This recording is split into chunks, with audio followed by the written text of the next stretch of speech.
Sense8 3, Sense8 3. I I'm gonna send you a wish picture. that would have been better than this piece of shit movie. Basically, Neo and Trinity made a cameo in Sense8. But I also.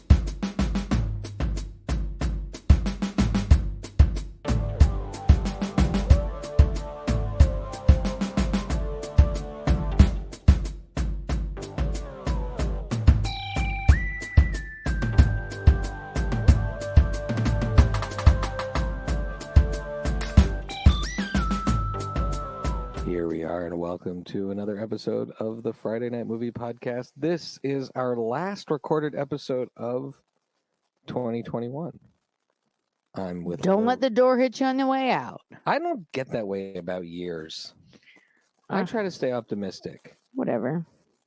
Anyway, I don't think it it's like nothing is going to end or stop being the way it is just because January 1st is happening. People get so disappointed. They get so upset at Where whatever it's this like, next this year year is. is over. I'm over with you. You suck. It's like, I'm going to burn whatever this year is. But okay. the Earth isn't sitting around waiting for us to have a New Year's party on January 1st. It's true. I also feel like no one's promised you 2022 is going to be better. So I don't know where you read that in the contract. It's not like your calories zero out the next morning. You know what I mean? Like it's over time. Just things take place over time. It happens over time. You know what I mean? Does that make sense? So everyone lighten up about 2021 because lighten up. 2021 can be a dumpster fire. Lighten up about 2022. Let's just look forward. Then my number one most overrated holiday is New Year's Eve. There is nothing I am less interested in celebrating than New Year's. Put on a show, go to bed early. I don't need to watch the I'm being forced to stay up to midnight on top of everything else. I have to be exhausted the next day. Becky feels like New Year's. Like New Year's Eve is like aggressively attacking her because you have to stay up past 9 p.m.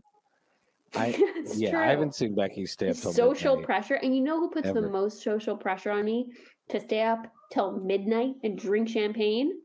Mom. She's the most peer pressurer of anyone.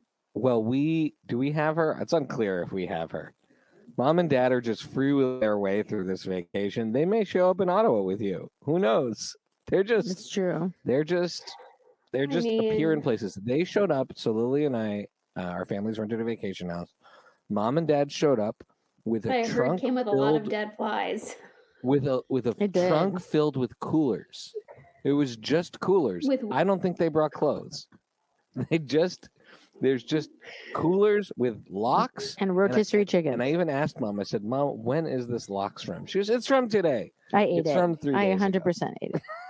But Mom's not the only one. I definitely ate Mom's trunk lox. I found 2 wet rotisserie chickens. I've never seen chickens so wet. Why were they so wet? I had to wash them in the sink. They were that wet. And she goes, Lily, clean the bags that all that stuff was in. Clean the bags. It was like a pool. We were watching The Two Towers. At the end of the movie, Pippin and Mary find Saruman's storehouse in the flood of the water of the Ents, and chickens start popping up in the water, and that's what I think these chickens were. They were just underwater chickens that Mom had. Yeah, these chickens were cooked underwater. It was weird how much water was in the bag. Maybe they're sous vide chickens. That's a method. They are now. You cook them in a bath of water. So this vacation, though, has been amazing. I don't know. Most people go on vacation and they spend money. Right now, Lily's just making money on this vacation. It's been really like out of control. Like I asked her out of control. I asked my daughter what her favorite part of vacation is, and she said when Tia Lily gets all the money back for it. Lily is at plus $1,500 plus a few mystery gift cards that the ski hill gave us today. I don't know how much. Literally, I'm standing, Becky. I'm about to get on the chairlift. I'm the next one to get up to go skiing. And one of the directors of the ski school comes over to me and he shoves 2 gift cards in my pocket. He's like, "Here, man, please take these. We're so sorry." Blah, blah, blah, blah, blah. And I was like, "Ugh, stop giving me free stuff. I just want the service." Yeah, I was like, "Fine, I'll take your money. Just give them to me." At this point. Wow. See, I don't know anything that's been happening on your vacation because apparently if you're not hanging out with Shy and Lily directly, you're basically treated like you're on blackout. I have no communications with you. No. You're too busy having fun. I say if there's anyone we've talked to, it's you. Yeah, you're in a foreign country, first of all. Yeah, you went to Canada. And there's no cell service here? I'm sure wherever you are in Canada, Becky, there's clearly no internet. It sounded like you needed NASA. You needed the doctor from The Big Short, whatever that movie we saw last. Yeah. Yeah, we watched it. You needed all the NASA doctors to watch The Matrix. So I've never gotten so many text messages about how do I watch The Matrix. First of all, in HD. I figured it out. And that's what we're here to talk about. All right, so let's get into it. Okay, hold on. Let's start off with let's roll it back. I'm in Canada. I'm just going to be honest. The Matrix is not available here for streaming. But I did watch something called The Matrix Resurrection. But I cannot be certain I watched a real movie. So it is entirely possible. You think you just watched a TV Ontario knockoff? Or a YouTube video. A YouTube video where they pick pieces from video games to make a movie. Basically, somebody used a bunch of clips from the original Matrix movies and then cast a bunch of people from other Wachowski things and then mashed it together and told me it was a Matrix movie. But I don't think it was. Yeah. Did you see the same thing? See something different? Considering that I don't I am willing to go back to all these universes. I really enjoyed Ghostbusters Afterlife. We haven't had a chance to talk about it because Lily hasn't seen it yet, but you can talk about it. That was one of my favorite movies that I saw this year, and I thought it was a lovely return and a well. Wait, which movie? I wasn't listening. Ghostbusters Afterlife. Oh, Ghostbusters Afterlife. I saw that with you on your birthday. Right, and I want to say that was one of my favorite movies I saw all year. It was a great return. I think that Spider-Man. No Way All Back the way Home. While it was an okay movie, the return to the other universes, put it this way, as a finishing of the Tobey Maguire and Andrew Garfield trilogies of movies, it was fantastic. And but did you not see some parallels between the new Spider-Man and the new Matrix, which is that both movies are 2.5 hours? And about an hour and a half to 2 hours in is when the plot is revealed. No, I don't see similarities. Similar. You tell me when the plot is revealed of Matrix because I still don't know what it is. Let's be clear. We watched Spider-Man reveals the plot about an hour into it. That's fine. I didn't see it. I'm sure it does. Matrix does not. We watched 1 hour of the Matrix. Okay, we watched one whole hour of it in one sitting, right when he gets out of the Matrix the first time. And at that point, we were like, "Oh, okay, right, interesting." It's basically the first movie. Yeah. It's fine. Maybe they're a Matrix within a Matrix. I messaged great cosplayer Michelle N. Reed, who had expressed skepticism about the film, and I said, I'm an hour in, I'm pretty good." And she was just like, "Just wait. Just wait till that French homeless guy screams into the TV for 20 minutes." She didn't say that specifically, and. But then we come back to watch the second hour and a half. Now, the first hour and a half was just the four, Allie, Jose, Lily, and I.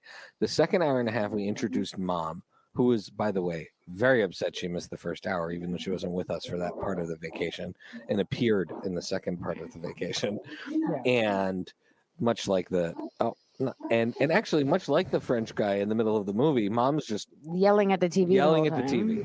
So she was very upset, and she kept asking us questions, and we kept saying, "Mom, we saw the first hour. We can't help you any of your questions. You know as much as we do, because the movie was trotting along in some sort of again, matrix within a matrix within a modal within a video game. But ultimately, the plot. Okay, so let's just get into it. Was to right? So wait, officially, spoiler alert. Okay, we're getting into the Matrix. If you have not seen the Matrix Resurrections, this you can just listen to this because it's gonna this is gonna give you all you need. The story, the conflict is about freeing Trinity. Which, by the way, I'm on board for that storyline. Why wasn't that storyline from the beginning? Neo and Trinity, one of the greatest ships of all time. I'm all for bringing them back to life and reuniting them to be the power couple they were meant to be. I am on board with that. I made a list this morning of all the things about this movie that I loved. So I'm going to go through my list. That's my big one. So I want to start off with a list of all the things that I really liked. I like bringing them back to life and reuniting them. They're a phenomenal ship. I'm so happy to see them back together. I also love the cast of Sense8, so I'm all about Lana Wachowski,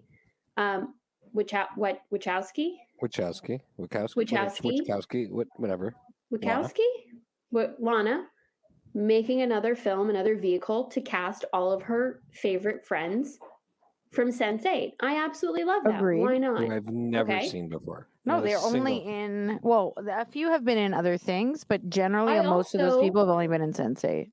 I also appreciate her very clearly telling us that they were going to make this film with or without her, and she would rather have them make it with her.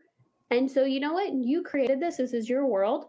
I'm okay with that. I'm okay with you deciding. Which she makes fun of in the movie. In the beginning of the movie, all the meta felt like there tricks, was some great meta stuff. Right, the meta Matrix stuff was and she's hilarious. Basically explaining to us, I wasn't going to go and make this, but they were going to make it without me, and this is my baby, and they're not going to make it without me. So if they're going to make it, then I'm going to get involved, and I'm going to at least put all my friends in it.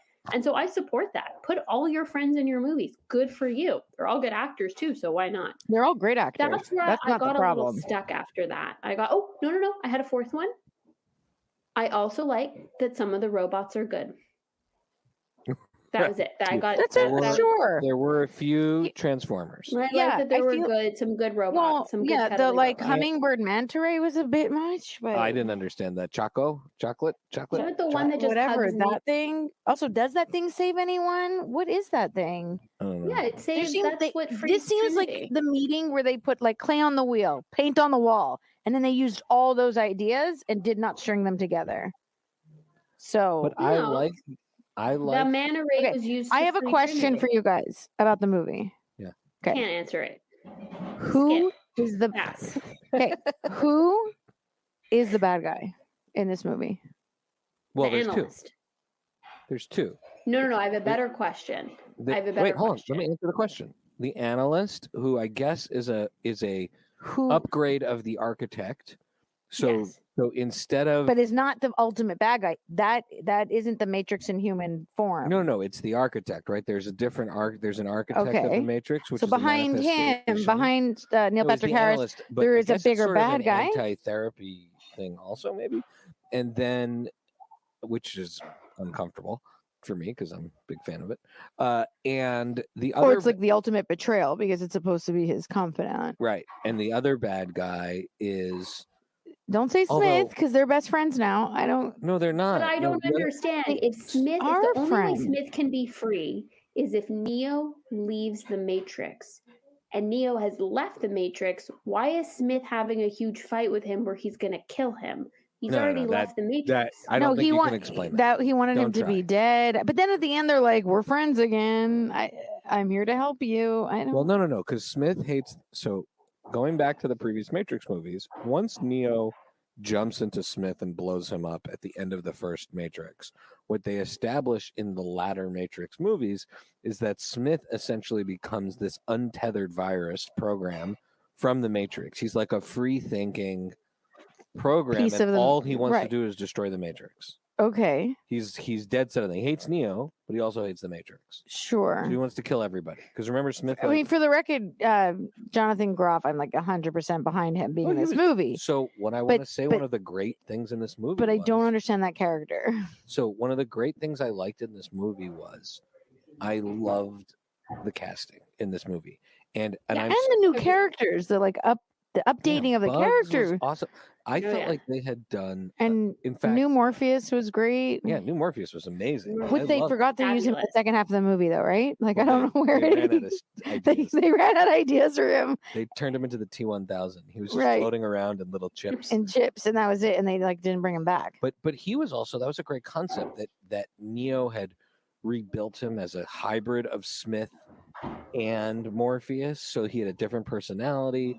I liked that part of him, that he was both Agent Smith and he was Morpheus. To me, that was something that could have been explored all on its own. So and I loved Bugs. The woman who played Bugs was fantastic, but they didn't really give us any sensible character explanation. And I know everybody loves Keanu, and he is an icon. They could have replaced him in the movie. He didn't flat. He didn't need sleeping through that movie. Yeah, he didn't even. I mean, I get like it's so emotional to have the two of them back together, but I didn't. I was weird that I didn't give a shit. And then, what's her name? Carrie-Anne Moss is amazing, beautiful, strong, iconic, powerful woman from a movie. And also ageless. I mean, they both look great. They both look fantastic, and they don't look melty or anything. They look great. Yeah, I know. So rare that people don't look melty anymore. I think that was so wonderful that they just look like. But I think I don't blame them. I have to blame the script because the casting was great. Everybody Warner around Brothers messes so many things. Right, like it could easily be the studio. Right. I don't think it was them. I don't think it was the casting around them. Probably the direction around them was fine. I think there's something going on with the movie that they probably felt disjointed, or it wasn't like she's not really in the movie, but then she is, and then she becomes like a secret Jedi at the end, and it's like, oh, I guess she can fly. Okay, fine, bye. They definitely Princess Leia'd her. Oh, for in the sure, Last Jedi, like shooting her out of the spaceship. But at that point in the story, when Neo is talking about how she always believed in him, I jokingly turned to Lily and Allie and said, see, the lesson of the movie is behind every great man is an even more intelligent and capable woman who believes in him. And then she which is kind of a joke about how she flies, and he does not, because at that point there I felt like they have basically told us that the only thing that Neo hasn't achieved anything if it wasn't for her, but she doesn't get any of the glory. Like, she doesn't get to be the one. Right. In some ways, they make it make a lot more sense, and they make their bond make more sense. So the overall getting to the point where, let's say the pitch was, hey, we want Neo and Trinity back. Let's make them a dyad in the Force like Kylo Ren and Rey. They were a more believable dyad in the Force. Sure. Because their relationship was crucial to Neo becoming Neo. Right. And there's like an incredible love that. Yeah, and the end point and the idea that they get to never-ending story, the Matrix, and rebuild it however they want. Which, by the way, in the never-ending story of the book, if you follow the story of the book, which I haven't read. I've read the Wikipedia page though. If you go after the part of the movie when Sebastian's flying Falcor, he then recreates Fantasia, and then becomes like a megalomaniac, like evil guy that Atreyu has to kill. So for me, the idea that Neo and Trinity become the new architects of the Matrix is both exciting and cool, but also it leaves me thinking, ooh, they could be the villains in the future. Not that I think they'd be villains. I was like, this could go south very quickly. Yeah. So I like that. Now, the other thing that we have to get into in this movie is that Niobe, a.k.a. Jada Pinkett Smith, got the full Mark Hamill milking a space cow treatment. What can I ask you? What was the purpose? They ruined her character. They made her a villain. What was she trashed Neo's Morpheus. Not a villain. She's trying to stop them from doing everything. She gets pissed at Bugs for saving Neo. Bugs gets reprimanded for even going to save Neo. She doesn't want them to save Trinity. All she cares about is growing organic vegetables and strawberries. She basically is like trying to open a Whole Foods in Zion or whatever the fuck. Hear me out. And she just seems like an annoying. And her makeup was terrible. Hold on. The original movies are obviously iconic. Are they so iconic? Are each of these characters and actors so iconic that they couldn't just recast her with an age-appropriate actor? Did they have to use aging makeup? That's what I need to understand. They didn't need to bring her back. They could have just but they also, if they wanted to have Niobe be an older lady, they could have just cast her and done a good job with her makeup. They didn't have to. It was very strange the way they did her, but also her character was so. So how many years are supposed to have passed? 60. So she's supposed to be 90. 90 or 80. Okay, she just looks like she's a candle that melted. She doesn't even look 90 or 80. Yeah, Betty White's like 90 something. She didn't look that bad. But also, like, I get that she's supposed to be 90, but did it seem a little bit weird that she was talking like this? I'm telling Mel Brooks in The Princess Bride looked better than her. That's what I kept saying to Shy. I'm like, this is such weird choices. Right. That's what I recast Morpheus. You recast Morpheus. I'm not saving Trinity. No, because Morpheus was recast because he's a different person. But that was fun. But how did you also all feel about the fact that the epilogue of Morpheus, the hero of one of the heroes of the Matrix, is that he becomes like a self-involved dictator? It's weird. Like there's a lot of choices that I feel like guys right. That last become destroyed. Right, like that Last Jedi, the whole story a little bit. That like kind of. I mean, it's realistic because these aren't exactly super evolved, PhDs in government and democracy, but at the same time, it's a movie. I don't need to go through that whole schleppy thing to have Morpheus then become like a jerk afterwards. I don't know. It was just right, or like honestly, the plot being that growing fruit takes precedent over anything. I understand why she doesn't give a shit about saving Neo again, because she's basically like, we have enough peace between the machines and the people, and we are a growing, thriving community here.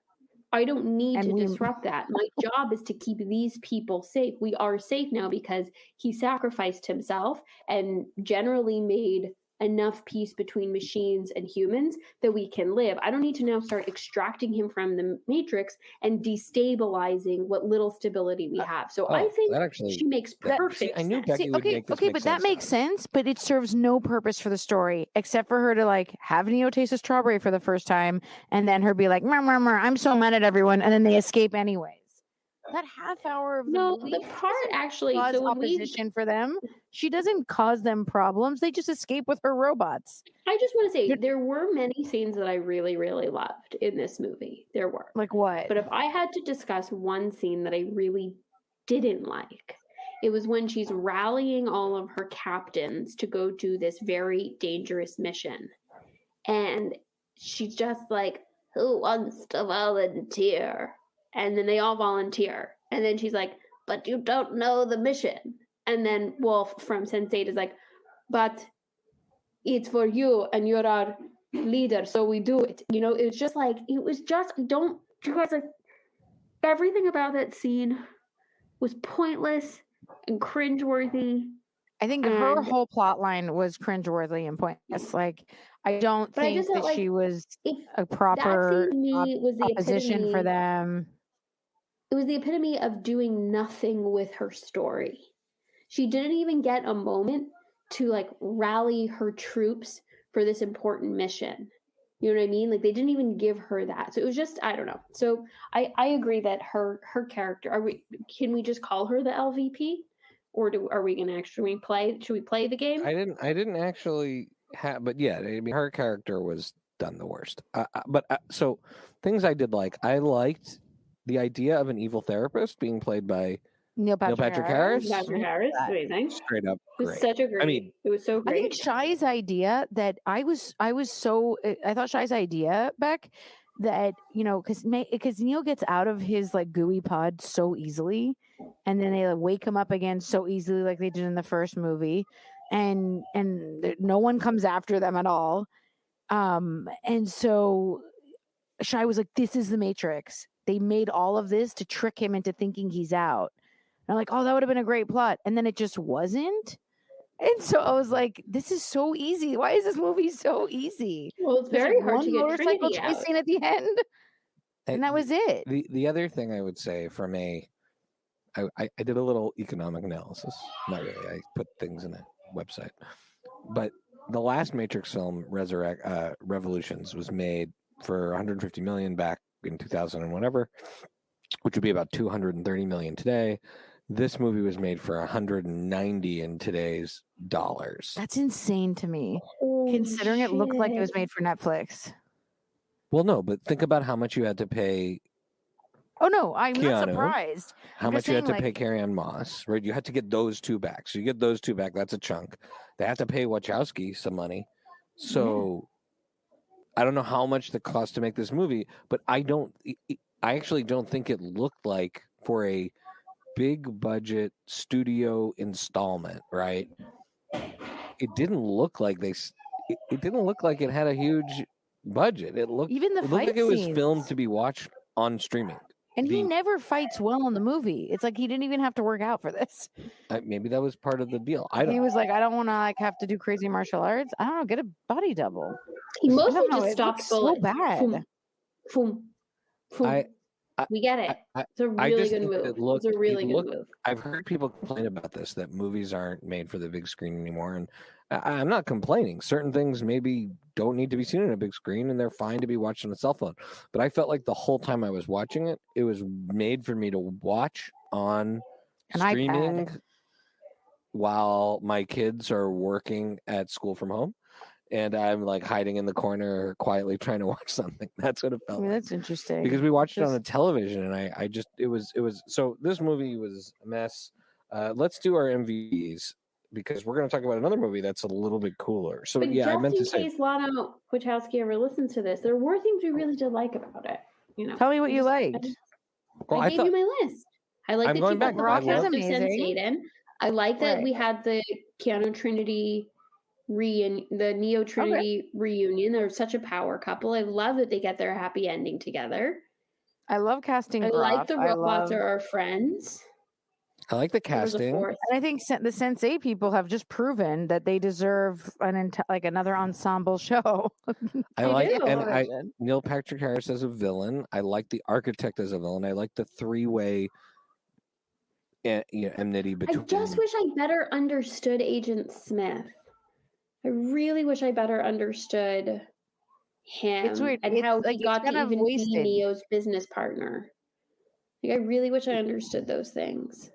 He hates him for so much of the movie, and then when they start working together, it seems like, oh wait, that would have been so much cooler. Why aren't they on the same side? It's 2.5 hours, and yet that part I really don't understand well enough. That's what's so they should have just had them on the same side the whole time. That would have been cool. Maybe. Yeah, cool. So, okay. MVP. Lily. I guess Bugs. Bugs? Yeah, I guess maybe. Bugs. Yeah, Bugs if there was more Bugs character. And Groff. I love Groff. I love Agent Smith. Yeah, they were good. Bugs to me is my invented a new character, MUP. Most underdeveloped character with potential. So, with underdeveloped character. MUP, most underdeveloped potential character, which is Bugs, because I thought Bugs was a fascinating update of the original Morpheus, the Believer, but with newer technology and a cooler haircut. And I was. Oh, wait, I have a quick question. That whole beginning seemed like something's not right when they're rewatching it. What was that? Are they watching the video game? What are they supposed to be watching? Yeah, they're like inside his whatever. Stop asking these questions. We have to. There's a whole show we have to do today. So she's my MUP. I would say my MVP's got to be. I think it's Neil Patrick Harris as the villain. I liked him as a villain. I thought Keanu was fine, but he brought what he brings to the table. I thought Neil Patrick Harris was a villain. I do think if that guy was my therapist, I'd be concerned and think I was in the Matrix, especially if I already lived in the Matrix once. But and what about and my LVP is definitely Niobe's character, not Jada Pinkett Smith. I think it's awesome, but they destroyed that character. Yeah. Beck, what does Tanya think? Because well, sounds like she's weighing in on the Matrix. This movie has a 50% Rotten Canadian score because Tanya and Michael both left halfway through the movie. They gave up. They were just like, not worth it. So, what did Vlad think of it? He felt approximately what we feel right now. He's circling around the same feelings. There's a you get why I told you it didn't matter if you saw it in 1080p or not? Yeah, but I mean, if I'm gonna watch it on a TV, don't put more things against it. Don't stack. All right. Any other differences in the MUPVPs? Nope. Okay. All right. Accurate. Now the next movie is The Big Up. Don't look up. No, we're gonna. I thought we were talking about that for our next episode. We're talking about that today. No. Let's just do it. Let's knock it out. 2 and 1. That's gonna be our next episode. I thought we were talking about on Sunday. All right. We're gonna record on Preview. Sunday. I know what we're going to do. We're going to finish this now. We're going to tape our Big Up in this sitting. So we'll have both.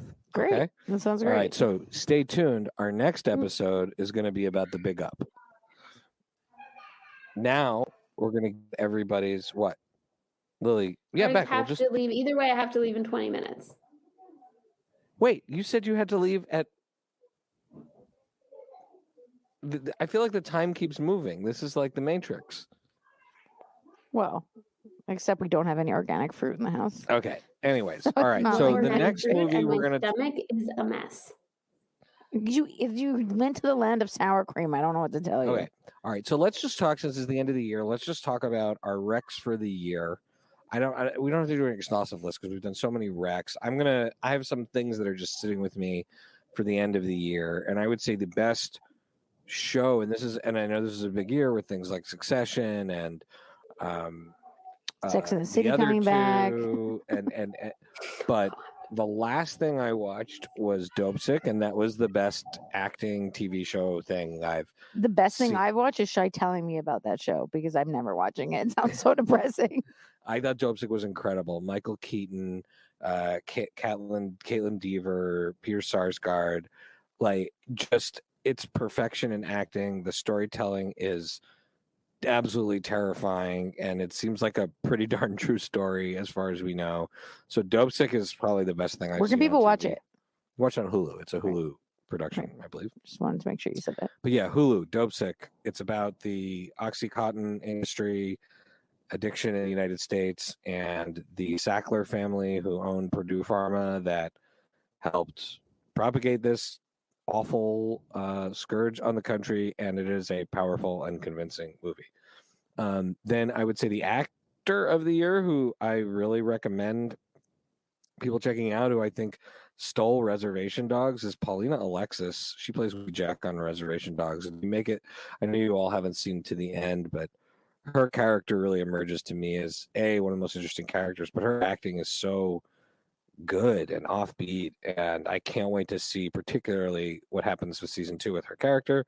And I think my favorite movie I saw, I don't remember everything I saw this year, this is just gut, but Ghostbusters Afterlife was such a satisfying experience. I think because so many things get revisited and rebooted and whatever. This is true. But it was so Matrix satisfying. Was a great example. I enjoyed it so much that I feel like they didn't blow it. I feel like it had so many great elements that you would want in a Ghostbusters sequel. It had great new characters. It had great female and male characters. It had beautiful tribute to the old movie, but the old movie wasn't needed. The old characters weren't truly needed, although they were part of the resolution of the story. They weren't needed. And I hope they do more with that. I think Reitman, the good son, Jason Reitman. Jason Reitman is incredibly talented, and his sister Catherine, you guys talk about all the time, is also incredibly talented. She's the best. Working moms. Those are three things that I walk into when I go to 2021. The 3 recommendations that probably people aren't going to necessarily spend enough time looking at that are my 2021 recommendations. Yeah, I gave a bunch of like what I was watching last week about Working Moms and Offspring and Succession, just shows that I'm really enjoying. I'm excited that Love Life is back and Chidi from The Good Place is the main character now. Oh, it was Anna Kendrick. Really like that show, but I like that's it's literally my algorithm. And Michelle Williams from Queens? Is her name Michelle Williams? Jessica Williams. Jessica Williams is in it too. Jessica Williams. Yeah, it's Jessica Williams and Chidi from Good Place. They're the main characters this time. Connected to Anna Kendrick's character, but she's not really in it. So I'm excited about that. I feel like the best movies of 2021 I haven't gotten to see yet. I'm so excited. I'm going to name them. French Dispatch, which is Wes Anderson, and then Paul Thomas Anderson's Licorice Pizza. I can't wait. These guys are some of my two favorite directors. So I'm super excited about those movies, and I feel like they'll be my favorites of this year. But I've had a hard time. I have a baby. It's just been a hard year to watch movies for me. It's not been easy. I did love the experience of all of us watching Dune within 2 days of each other. Dune was one of the best movies. And then all of us getting to talk with Gabe. Dune is on my list of top 2021 racks. And then the experience of like all of us getting to talk to Gabe and Etta about it on the pod, that whole thing was super fun because we were all I was in a different place than you guys, and that was just feel like a very modern movie watching experience. I feel like that was fun. But yeah. How about you, Beck? I would say Dune is my top spot for favorite 2021 rec. I haven't finished Witcher season 2, but it's really high up there right now.